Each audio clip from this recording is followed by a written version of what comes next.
Bismillahirrahmanirrahim. Wassalatu wassalamu ala Rasulillah Sayyidina Muhammad bin Abdillah wa ala alihi wa ashabihi wa mawala.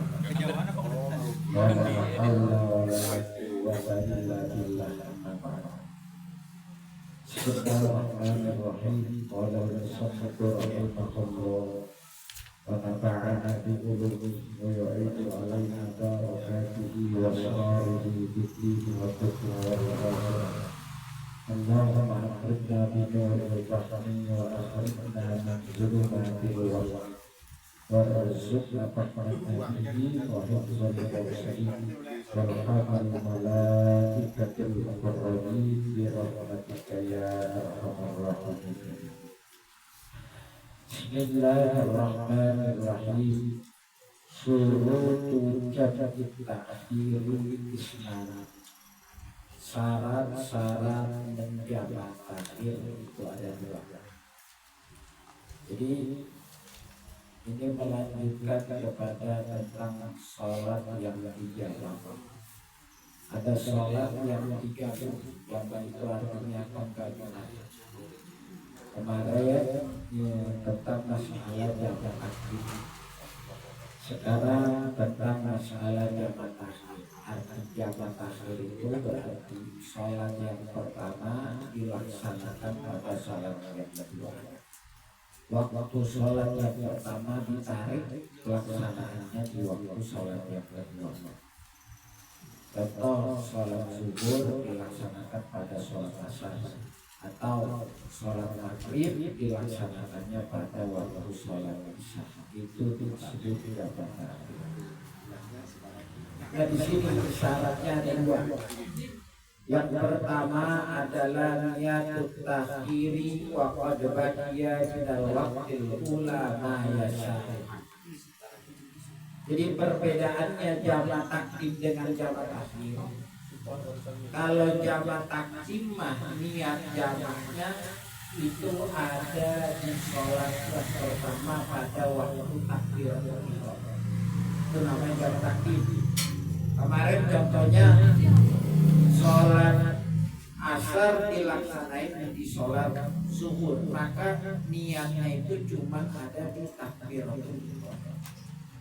Tapi kalau pada jamak takhir niatnya bukan waktu takbiratul ihram, tapi niatnya itu di perjalanan yang ternyata perjalanan itu sholat yang pertama waktunya masih ada. Contoh, kita katakan pulang kampung. Dari sini katakan mau pulang kampung ke Jawa. Begitu katakan kita berangkat jam 11 siang. Berangkat jam 11 siang. Maka begitu berangkat jam 11 siang, tiba-tiba di tol itu jam 2. Maka kayaknya sholat zuhur ini kemungkinan agak sulit kita untuk melaksanakan karena masih di tol. Nah, nanti begitu kita niat jamak, maka kita niatin di situ di dalam perjalanan kita niat jamak. Jadi niatnya bukan di takbiratul ihram, niatnya itu di sholat yang pertama, yaitu zuhur masih ada sebelum asar. Jadi begitu di perjalanan katakan udah masuk jam 1 atau jam 2, zuhurnya masih ada. Maka di situ kita niat jamak. Jadi niatnya nawaitul jamak, atau mau pakai bahasa yang lain nawaitul jamak takhir. Niatnya di situ aja di perjalanan. Jadi niatnya nawaitul jamak takhir. Saya niat menjamak takhir. Jadi niatnya di perjalanan. Ntar di mana-mana begitu sudah asar, kita ketemu masjid atau kita mampir di rest area, nggak perlu di takbiratul ihramnya kita niat jamak. Jadi nggak perlu di takbiratul ihramnya kita niat jamak. Contoh, katakan di tol itu tadi jam 1 atau jam 2, kita niatnya zuhur kita mau akhirin. Berarti nanti kita sholat zuhur adanya di waktu asar. Maka di perjalanan sebelum waktu zuhur habis, di situ harus niat jamak. Nanti begitu kita waktu asar sampai katakan jam 4, jam 5, kita mampir di rest area, kita sholat, nggak perlu niat jamaah lagi. Jadi berbeda dengan jamaah takdim. Kalau jamaah takdim mah niatnya ketika takbiratul, itu bedanya. Nah maka kalau seandainya ada orang ini, ada orang katakan pulang kampung, begitu pulang kampung dia di perjalanan katakan sudah jam 3, asar udah mau rapi, ternyata dia lupa niat jamaah. Pas begitu jam 4 asar udah masuk, baru dia niat jamaah akhir, nggak bisa. Kenapa? Karena niat jamaah akhir itu syaratnya harus ada pada waktu sholat yang pertama. Contoh lagi, berangkat dari rumah, berangkatnya jam 4, berangkatnya jam 4 ke rumah pulang kampung, tiba-tiba begitu di maghrib di jalan, ini kemungkinan kita nggak bisa sholat maghrib. Akhirnya kita mau jamaah takhir, berarti kan sholat maghrib dilaksanain pada sholat isya. Nah, ketika di jalan itu harus niat jamaah sebelum masuk waktu isya. Seandainya sudah masuk waktu isya niat jamaah takhir, begitu ingat-ingat jam 8, aduh, di jamaah akhir aja dah, nggak bisa. Jadi bedanya di situ. Jadi kalau jamaah takdim kemarin kita niatnya hanya pada takbiratul ihram. Jamaah takdim itu sholat asar dilaksanain di sholat zuhur, maka niatnya ketika sholat zuhur. Usolli fardhu zuhri jam'at takdim. Usolli fardhu zuhri jam'at takdim. Atau kemarin saya niat yang biasa, usolli fardhu zuhri majmu'an ilal asri.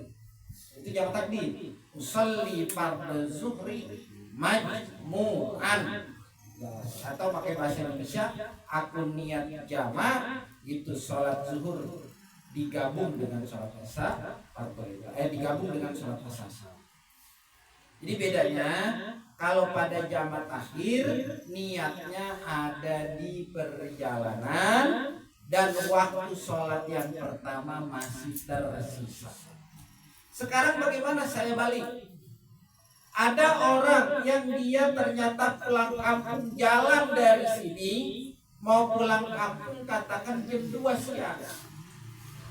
Begitu jalan jam 2 siang, pas begitu asar, mohon maaf, asar ternyata kagak bisa. Asar masih di perjalanan, kan nggak mungkin asar itu bisa dijamaah dengan maghrib. Kenapa? Karena dasarnya kemarin sholat yang bisa dijamaah itu yang teman sama teman.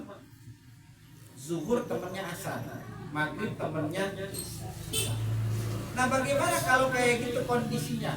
Mau berhenti di rest area kagak bisa, di jamaah pun kagak bisa, gara-gara tadi zuhurnya kita udah sholat di rumah. Berarti kan asarnya belum sholat. Kan kalau kita jamaah nggak mungkin. Akhirnya maka kata ulama, maka di situ kalau tidak memungkinkan untuk sholat asar, maka di situ sholat asar di mobil saja, tetapi niatnya usolli fardhul asri li hurmatil waqti. Jadi kita sholat asar kalau seandainya kita nyari rest area masih jauh, sedangkan sholat asar kagak bisa dijamaah dengan maghrib, maka kita niatnya usolli fardhul asri gitu li hurmatil waqti. Aku niat sholat asar untuk menghormat waktu, nggak perlu pakai wudu, agak perlu pakai tayamum. Gitu.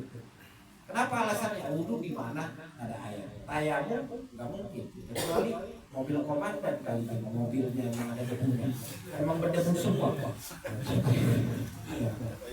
Jadi kan nggak mungkin, karena di bangku mobil ya bukan berarti indikasi debunya nggak ada. Maka di situ kita niat menghormati waktu, untuk menghormati waktu kagak perlu pakai wudu dan tayamum. Tetapi nanti begitu kita ketemu di rest area tergantung. Seandainya di rest area sebelum maghrib, maka kita ngulang lagi sholat asarnya. Kalau seandainya sudah maghrib, maka nanti kita qodho sholat asarnya. Karena sholat asar yang tadi itu hanya menghormat waktu. Nah, orang ternyata maghrib bisa dijamaah takhir. Kalau dia jalan lagi maghrib bisa dijamaah takhir, maka nanti kita sholatnya bisa. Tapi ingat, Jamaah takhir niatnya bukan takbiratul ihram, tapi masih ada waktu sholat yang pertama. Itu saya praktekin. Kalau gampangnya saya berangkat ke Cirebon, dari sini saya berangkat jam 5, maka kemungkinan di maghrib itu masih di tol, nggak mungkin saya buat sholat maghrib. Akhirnya di perjalanan pas waktu masuk waktu maghrib, saya niat nawaitu jam takhir, saya niat jamaah takhir. Nanti ketika itu begitu waktu masuk waktu isya, saya cari masjid, udah nggak perlu lagi niat sholat jamaah. Udah kita ngerjainnya boleh. Mau ngerjain sholat maghrib duluan silakan, mau ngerjain sholat isya duluan silakan. Kalau pada jamaah takhir nggak apa-apa kata ulama. Mau ngerjain sholat maghrib dulu nggak apa-apa, yang 3 rakaat. Kenapa alasannya? Ya maghrib waktunya udah lewat. Mau ngerjain sholat isya dulu nggak apa-apa. Kenapa? Isya waktunya lagi ada. Berbeda dengan jamaah takdim. Jamaah takdim nggak boleh. Ada orang ngerjain jamaah takdim, asar dia tarik ke zuhur, isya dia tarik ke maghrib. Nggak boleh ngerjain sholat asar dulu. Wajib ngerjain sholat zuhur dulu. Kenapa alasannya? Karena asarnya belum masuk. Gitu. Dan yang kedua, kalau di jamaah takdim harus terus menerus. Nggak bisa habis jamaah takdim dikatakan sholat asar kita mau tarik ke zuhur, habis sholat zuhur ngopi dulu, ngerokok dulu. Nah, nggak bisa. Nggak bisa, dia harus terus menerus. Beda dengan jamaah takhir. Yang kedua, wadawamul usri ila tamamis saniyah. Yang nomor kedua, terus menerus adanya uzur, adanya keringanan ila tamamis saniyah sampai sempurna sholat yang kedua. Jadi gampangnya, kalau kita mau jamaah takhir, itu sholat yang kedua itu kita masih ada dalam perjalanan. Nggak bisa. Begitu kita pulang kampung, katakan gini, saya mau pulang kampung, misalkan pulang kampung ke daerah A. Kita berangkat dari sini, katakan jam 1. Begitu jam 1, asar kita sudah jamaah. Nggak bisa jamanya di rumah. Kenapa alasannya? Karena di rumah belum disebut musafir, masih mukim. Nggak bisa kita kontrak di sini. Kemudian saya mau jamaah takdim, sholat asar saya mau tarik di sini. Nggak bisa di sini kita kerjain karena kita belum berjalan. Kemudian begitu nyampe kampung juga gak bisa dijamaah. Nyampe di rumah aja deh sholatnya nggak bisa. Harus di luar kampung sebelum rumah. Kenapa? Kalau udah di pulang kampung, udah nyampe rumah, ya namanya bukan musafir, mukim. Maka nggak mungkin orang yang mukim diperbolehkan jamaah. Kan adanya jamaah itu keringanan. Asalnya saya sholat jamaahnya ntar aja begitu nyampe di rumah, ya kagak sah. Kenapa alasannya? Ya kalau di rumah mah udah kagak lagi jalan. Maka di rumah itu disebutnya mukim. Kita bukan musafir. Berbeda orang yang kerja. Kita kerja, yang penting syaratnya kerjaannya kagak boleh melebihi 3 hari. Sama tuh kayak orang umroh. Orang umroh saya mau jamaah takdim atau jamaah takhir, tiba-tiba udah nyampe di Mekah, ya kagak sah. Karena orang yang umroh pasti mukim. Orang yang umroh mukim nggak bisa kerjain di hotel di Mekah, antar aja kerjainnya pas nyampe hotel nggak sah. Itu baca jamaah nggak sah. Itu atau kita pulang kampung ntar aja jamaah takhirnya di rumah aja, ngerjainnya enak, bisa mandi dulu, ya nggak sah. Kenapa? Karena sudah tidak lagi musafir. Berbeda dengan kita kerja katakan keluar kota. Begitu kita kerja keluar kota, kata bos syaratnya nggak boleh melebihi 3 hari. Kalau udah 3 hari disebut mukim. Begitu kata bos, ente kerja keluar kota ya, ke Surabaya 2 hari di sana. Begitu 2 hari di sana, maka selama 2 hari kita nginep di hotel, atau gampang kerennya kita nginep di apartemen atau di kontrakan, selama 2 hari kita boleh ngerjain sholat jamaah. Kenapa alasannya? Karena di sana kita bukan mukim, di sana kita dianggap musafir. Dengan syarat kalau kerjanya kagak melebihi daripada 3 hari. Nah kalau kita kata bos, kita kerja di Surabaya 5 hari kagak bisa itu mah. Karena nggak mungkin ada orang disebut musafir lewat 3 itu nggak apa-apa. Kalau 2 hari nggak apa-apa. Itu jadi syarat jamaah takhir hanya 2. Yang terakhir sekarang, surutul qasri sab'atun. Ini syarat kosor. Qasar itu artinya meringkas sholat. Nah, ini berbeda. Makanya sholat itu ada 3 sebenarnya. Keringanan dalam sholat ada 3. 1, jamak takdim. 2, jamak takhir. 3, jamak qasar. Jamak qasar takhir, jamak qasar takdim. Banyak. Makanya kita karena kita orang malas saja. Padahal di jalan diringan. Silakan, jangan sampai ke sholat. 2, ambil qasar. Syaratnya. Nah, saya pernah cerita gini, kenapa alasannya sholat itu sampai bahasanya sampai beda dengan puasa. Kalau puasa mau orang sakit silahkan nggak puasa, asal jangan sakit kanker aja. Kantong krem udah biasa, Mas Adi udah biasa. Wah, iya banget. Asal jangan kantong krem aja. Jadi kenapa sholat itu sampai orang sakit aja? Itu nggak boleh. Karena alasannya sholat itu ibadah ahli sama wal ard. Karena alasannya sholat itu ibadah ahli langit dan bumi. Makanya saya pernah cerita di dalam kitab karangan Syekh Nawawi Al-Bantani. Nama kitabnya Sulam Munajat fi Syarhi Safinati Shalah. Yang Nabi di langit pertama ngelihat malaikat berdiri saja sampai hari kiamat ketika Nabi Isra Mi'raj. Terus di langit kedua Nabi melihat para malaikat itu ruku saja sampai hari kiamat. Terus di langit ketiga Nabi melihat malaikat itu sujud saja sampai hari kiamat. Begitu datang Rasulullah, akhirnya malaikat bangun dari sujud mengucapkan Assalamualaikum ya Rasulullah. Akhirnya malaikat bangun dari sujud kemudian sujud lagi. Disitulah alasannya kenapa sholat itu sujudnya 2 kali, ruku sekali, itidal sekali, baca Fatihah sekali dalam setiap 1 rakaat. Tapi sujud 2 alasannya karena malaikat ketika lagi sujud bertemu dengan Rasulullah. Begitu Rasulullah ngetuk pintu langit ketiga, malaikat yang tadinya sujud bangun dulu karena menghormati Rasulullah SAW. Akhirnya ketika sudah membaca Assalamualaikum ya Rasulullah, kenapa alasannya? Karena kata malaikat, saya tidak mungkin diutus tanpa Muhammad. Laula lamma khalaqul khalq. Kalau bukan karena Muhammad, kalau bukan karena engkau Muhammad, saya tidak mungkin diciptakan, kata malaikat. Akhirnya ketika itu malaikat bangun dulu, begitu malaikat bangun sujud kembali. Disitulah menjadi tanda bahwa sholat itu sujud 2 kali gara-gara malaikat. Maka orang sholat itu namanya ibadah ahli sama wal ard. Nepaknya itu DKM masjid. Mas Adi nepaknya mah di musolanya, tapi dasarnya laku melayang di langit. Layak disebut ibadah ahli sama wal ard. Makanya kata ulama, jangan ngaku-ngaku wali kalau sholatnya juga subuhnya masih kesiangan. Dah itu aja kata ulama. Masa ada wali kagak sholat? Nah itu wali itu mah namanya wali majdud. Sedangkan kalau kita masih wali majnun, gila kita mah gila-gilaan jadi wali. Sholat kita kalau saya jelasin kitabnya tentang masalah karamatul awliya, bagaimana cara tingkatan menjadi wali. Tapi kita macam ya, kita mau wali itu aja. Nah ini sekarang masalah qasar. Di sini dikatakan syarat qasar itu ada 7.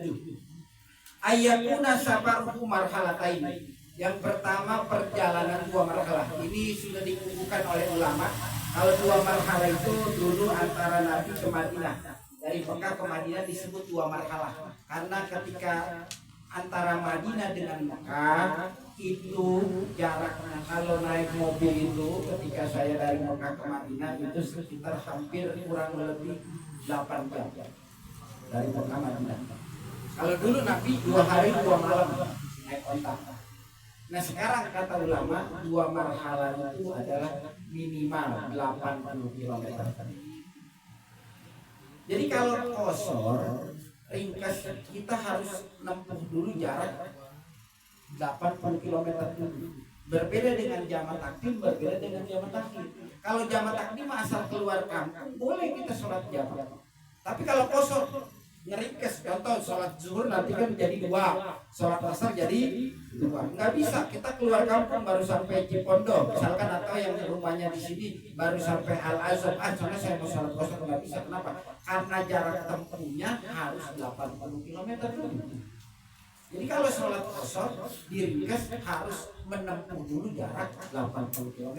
Maka orang dari sini ke Bogor nggak boleh dikosor. Kenapa? Di Bogor belum. Kalau rumahnya Ustaz Musin atau Puncak udah. Cuma kan di Puncak mah masih ya tidak ada kosor. Ada sholat. Jadi kalau di Bogor tuh Ciawi belum ada. Dari sini belum ada Ciawi itu 80 km belum. Tapi kalau Puncak pas ada 80 km. Gitu. Nah jadi kalau sholat kosor harus nempuh dulu jarak 80 km. Nggak bisa. Belum jarak 80 km kita kosor. Kemudian wa ayakuna mubahan. Kemudian perjalanan itu harus mubah, jangan maksiat ya. Jangan maksiat. Mubah itu yaitu silaturahmi, diantaranya itu tafakur alam, itu namanya mubah. Kalau maksiat kagak bisa kosor. Kemudian wal ilmu bijawazil qasr, dan kita harus tahu tentang kebolehan kosor. Mana kebolehan kosor? Tadi di antaranya itu kita harus tahu bahwa jarak tempuhnya sudah 80 km. Terus wa niyatul qasri indal ihram, dan kita harus niat ihram ketika kosor. Contoh gini. Saya mau sholat zuhur di kosor. Katakan saya ke Cirebon lah. Asik. Nah, Tasik. Tasik udah 80 km. Begitu ke Tasik saya di sana mampir nyari masjid, saya niat pengen kosor zuhur. Ya udah, usolli fardhu zuhri qasran. Jangan rakaat ini. Karena nggak ada sholat 2 rakaat. Jadi niatnya usolli fardhu zuhri qasran, usolli fardhu asri qasran, usolli fardhu isya'i qasran. Karena syaratnya sholat-sholat yang 4 doang. Yang selain 4 nggak boleh dikosor. Atau di jamak kosor. Boleh, contoh zuhur dengan asar. Nah itu dua-duanya 4, maka boleh kita jamak kosor. Jadi kita niatnya usolli fardhu zuhri gitu, majmu'an ilal asri kosor. Saya niat sholat zuhur dijamak dengan sholat asar kosor. Jadi kalau begitu sholatnya gimana? Kita sholat dulu zuhur 2 rakaat, kita salam, kemudian langsung bangun lagi sholat asar 2 gitu. Nah maghrib dengan isya boleh dijamak kosor, boleh, tapi maghribnya kagak bisa dikosor, isanya yang boleh. Tapi boleh kita langsung melaksanakan, namanya disebutnya jamak kosor. Jadi kalau begitu melaksanakan sholat maghrib dulu 3 rakaat, baru kita bangun lagi sholat isya 2. Maka ada istilah sholat jamak takdim, sholat jamak takhir, dan sholat jamak kosor. Jadi nggak apa-apa sholat jamak kosor. Ini kalau bahasa dulu waktu lagi pondok, kalau kita lagi di perjalanan amalin biar ilmu manfaat. Itu amalin, apa gorokan daripada kagak sholat sekali. Amalin nggak apa-apa. Saya sering sekali ketika saya bawa jamaah ziarah, saya ziarah ke Banten. Kemudian saya kosor kan waktu masih muda, gue nggak malu belum mau ikut, ya saya ikut aja loh dikit gitu, habis kita mau dikit, yang sok-sokan amalin biar tahu. Sampai begitu saya berjamaah, tanya jamaah niatnya gimana tuh, gara-gara ngamalin jadi kagak tahu niatnya. Makanya kalau punya mobil boleh juga kita ke Banten jalan-jalan kita jamak kosor gitu. Iya terus coba lu praktekin. Nah kalau kayak begini nggak bisa praktekin, apalagi makin gimana mau praktekin, sholatnya juga kagak. Jadi perlu dipraktekin ilmu. Rumah Ajis Tasik. Iya perlu dipraktekin. Nah itu niat. Jadi jamak kosor itu harus tadi niatnya ketika takbiratul ihram. Kemudian wa antakuna sholat al-ubahiyatan wallahu a'lam bishawab.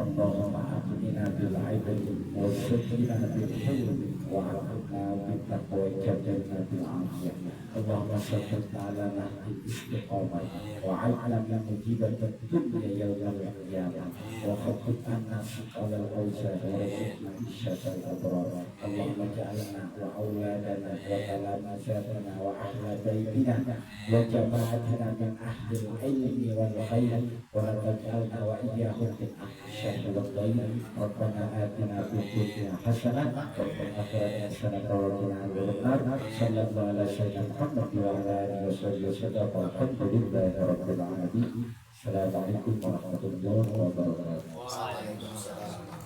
Wabarakatuh.